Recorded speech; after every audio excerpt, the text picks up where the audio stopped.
Júpiter parece fácil de entender desde lejos. Una esfera enorme, bandas de colores, una mancha roja gigantesca, un planeta que, visto desde la Tierra, casi parece ordenado, incluso elegante.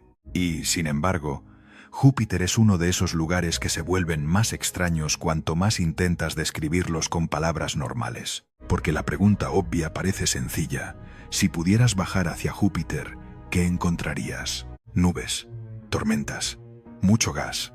Quizá, en algún momento, una superficie. Pero ahí está el error. El verdadero problema de Júpiter no es que sea hostil, ni siquiera que sea enorme. El verdadero problema es que no te concede una frontera clara. En la Tierra sabemos dónde acaba el cielo y dónde empieza el suelo. En Júpiter, esa separación empieza a deshacerse. Y eso cambia por completo la imagen mental que solemos tener de un planeta. Porque Júpiter no es una roca envuelta en una atmósfera. Tampoco es solo una bola de gas sin más. Es algo bastante más raro. Un mundo en el que lo que llamamos atmósfera se va volviendo cada vez más profundo, más denso, más caliente y más difícil de clasificar, hasta entrar en una física que ya no se parece a la de nuestra experiencia cotidiana. Dicho de otra manera, el misterio de Júpiter no está solo en lo que ves arriba. Está en que, cuando intentas bajar, cada kilómetro vuelve un poco menos útiles las palabras con las que sueles entender un planeta. Y lo más interesante es que esto no es una fantasía lanzada al azar. No hemos bajado con una cámara hasta el corazón de Júpiter, eso es verdad. Pero tampoco estamos a ciegas. Durante años, sondas como Juno han ido reuniendo pistas muy serias. Mediciones del campo gravitatorio, del magnetismo, de la radiación, del comportamiento de su atmósfera, de cómo se mueven sus vientos, de cómo se reparte el calor en su interior. No es una visita al fondo, pero sí una especie de interrogatorio a escala planetaria. Y lo que ha salido de ahí ha cambiado bastante la imagen clásica. Durante mucho tiempo, la versión sencilla era esta. Júpiter era un gigante gaseoso, con capas más o menos ordenadas, y en el fondo, algún tipo de núcleo claro, bien separado. Algo así como una cebolla enorme, con una estructura limpia. La realidad apunta a algo mucho menos ordenado y bastante más fascinante. Para empezar, lo que vemos de Júpiter, esas bandas blancas, marrones, ocres, rojizas, no es una piel superficial sin importancia. No es el equivalente a mirar unas nubes desde un avión. Esa parte visible ya forma parte de una maquinaria atmosférica gigantesca, profunda y violentísima. Los vientos de Júpiter no son una anécdota meteorológica.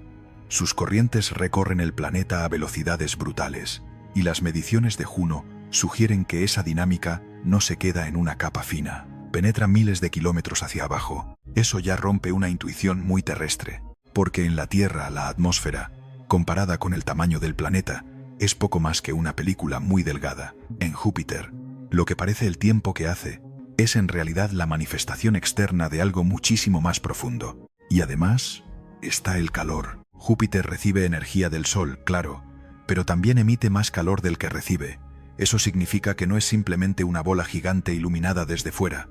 Su interior sigue liberando energía. Tiene motor propio, por decirlo así. No un motor como una estrella, y eso es importante, pero sí una fuente interna de energía que ayuda a impulsar todo lo que vemos encima.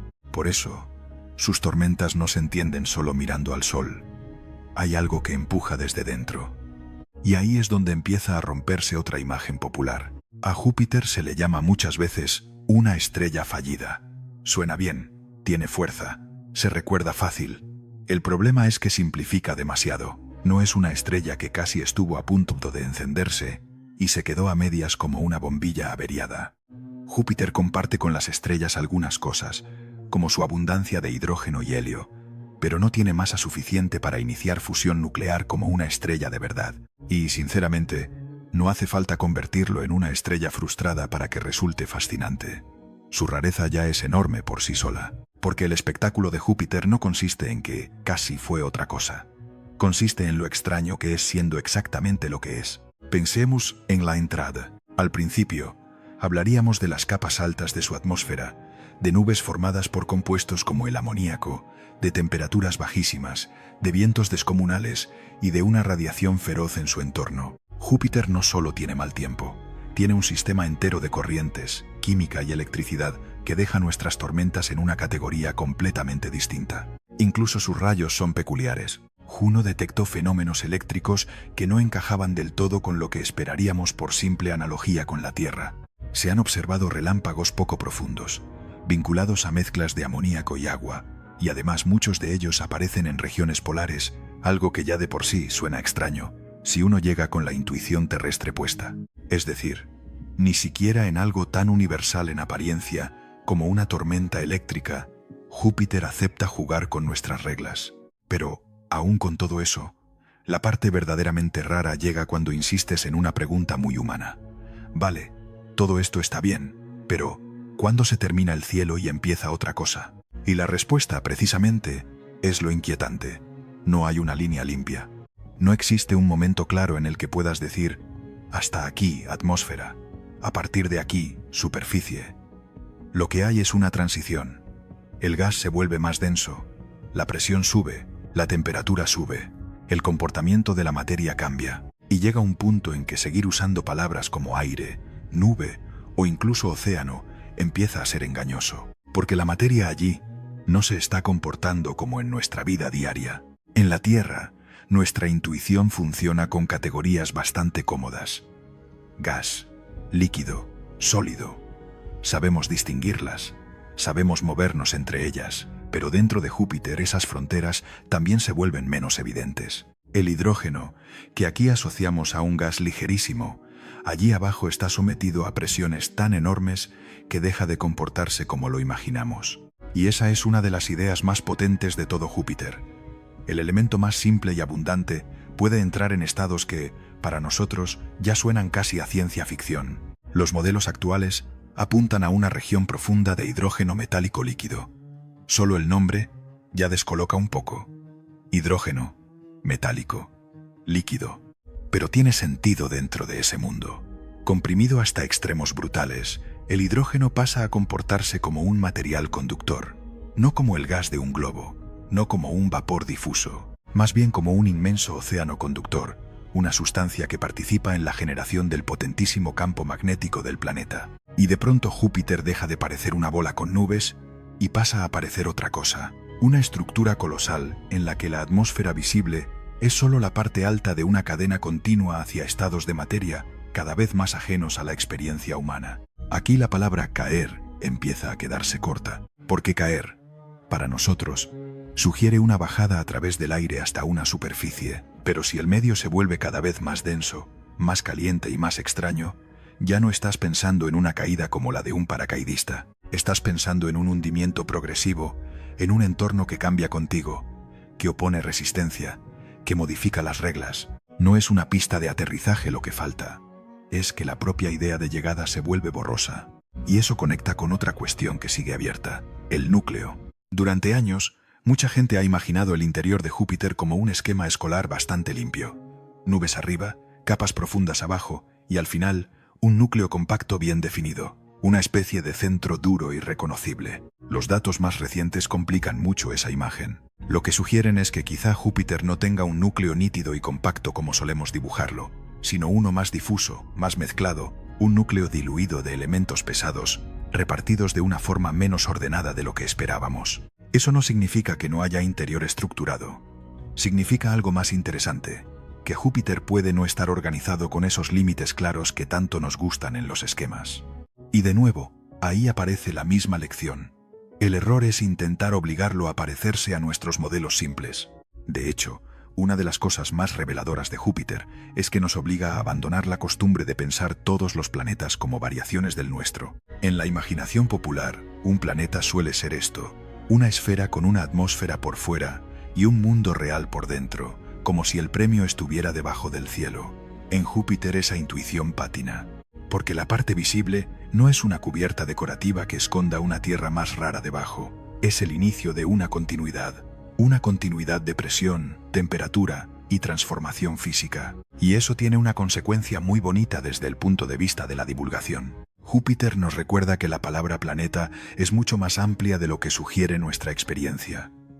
No designa siempre un lugar donde podrías bajar, tocar suelo y orientarte. A veces designa un mundo donde el concepto mismo de superficie deja de ser útil, donde el abajo existe, pero no se organiza como esperamos, donde la materia se comporta de forma cada vez más extraña según avanzas hacia el centro. Y quizá por eso Júpiter impresiona tanto. No solo por su tamaño, aunque en su interior cabrían más de 1000 tierras si fuese hueco. No solo por la gran mancha roja, aunque esa tormenta por sí sola ya desborda la escala humana. No solo por su radiación, por sus rayos o por sus vientos. Impresiona porque rompe una costumbre mental muy profunda, la de creer que, al final, todos los mundos deben tener algún tipo de suelo esperándote. Júpiter no te da esa comodidad. Te ofrece otra cosa. Un descenso en el que las categorías se van erosionando. Primero llamas nubes a lo que ves. Luego llamas atmósfera a lo que atraviesas. Más abajo hablas de fluidos densos. Luego de hidrógeno metálico. Después del posible núcleo diluido. Y, en cada paso, lo que parecía una palabra suficiente, resulta haberse quedado pequeña. Eso es lo verdaderamente inquietante. No que Júpiter te destruyera, si alguna vez intentaras mandar algo demasiado adentro.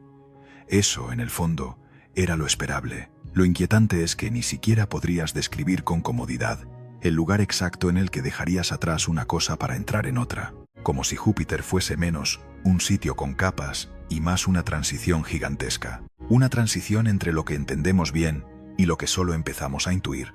Y ahí es donde cambia también su belleza, porque, después de saber todo esto, Júpiter ya no es solo esa canica brillante que vemos en imágenes espectaculares. Sigue siendo hermoso, sí, pero de otra manera. Ya no es una esfera decorada con tormentas. Es un mundo que, bajo su apariencia familiar de planeta, esconde una arquitectura mucho más rara que la de cualquier paisaje terrestre. Un mundo donde el tiempo atmosférico está conectado con profundidades inmensas, donde el calor sube desde dentro, donde el hidrógeno cambia de identidad física, donde el centro quizá no sea una frontera limpia, sino una mezcla difícil de dibujar, donde incluso una pregunta tan simple como ¿dónde está el sueño? Deja de funcionar. Y eso tiene algo casi filosófico, porque solemos pensar que conocer mejor algo significa volverlo más normal, más domesticable, más fácil de meter en una categoría. Con Júpiter pasa justo al revés. Cuanto más aprendemos, menos se parece a la caricatura sencilla del gigante gaseoso. Se vuelve más concreto, sí, más medido, más científico, pero también más raro, más difícil de encajar, más ajeno.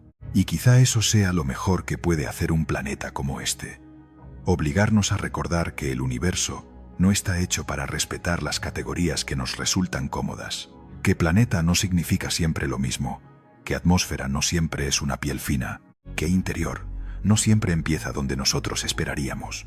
Júpiter, en el fondo, no es solo un objeto inmenso del sistema solar. Es una corrección a nuestra intuición. Una forma de recordarnos que hay mundos donde no basta con mirar una foto y pensar que ya entiendes lo esencial. Porque lo esencial, en Júpiter, empieza justo cuando intentas bajar y descubres que no estabas buscando una superficie. Estabas buscando una frontera, y Júpiter, precisamente, no te